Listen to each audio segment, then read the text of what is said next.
Sa harap ng patuloy na paghahanap ng solusyon sa matinding trapiko sa Kamaynilaan, may isa pang nakikitang susi ang Transportation Department para maibsan ang sakit sa ulo at busang problema na ito. Dahil ayon sa DOTR, may ginawa na din na pag-aaral para sa pagtatayo ng unang cable car system ng bansa. Silipin yan sa sentro ng balita ni Ryan Lesiges.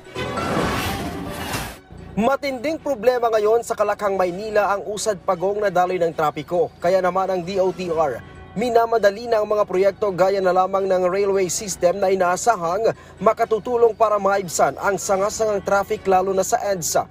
Pero hindi lang railway system ang nakikitang solusyon ng DOTR dahil porsigido na rin ang DOTR na isulong ang pagkakaroon ng cable car project sa bansa. Sa Build Better More Forum sa New Clark City, sinabi ni DOTR Undersecretary Timothy Batan na nakumpleto na ng ahensya ang pre-feasibility study ng Antipolo Cable Car sa unang bahagi ng 2024. It started from the MRT4 project. So MRT4 is EDSA, Ortigas Avenue, Ortigas Extension, down Manila East Road, all the way to Tanay. So since MRT4 alignment, lalo na yun sa Manila East Road, is, as you may know, katabi na ng Antipolo, we thought about exploring the possibility of coming up with a feeder, ang tawag namin feeder line. Tinukoy sa pre-feasibility project na balak ilunsad ang cable car mula MRT4 sa Taytay Rizal hanggang sa Antipolo. Agad naman ani ang isusunod ng DOTR ang pagsasagawa ng detailed feasibility study.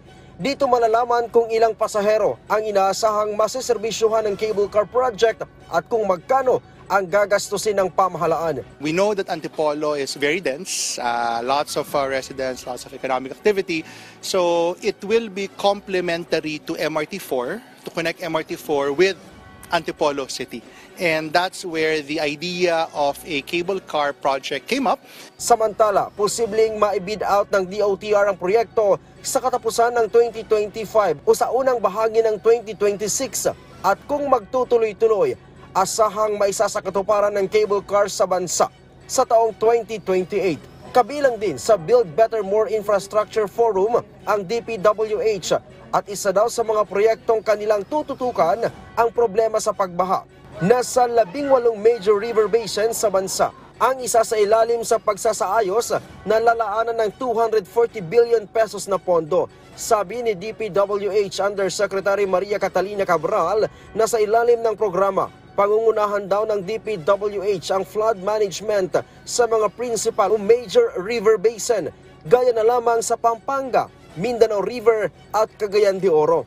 We have to make sure that our projects are also usable, no, and will be sustainable. Yan, yun ang goal nating lahat. So integrated water resource management program is the key to managing flood.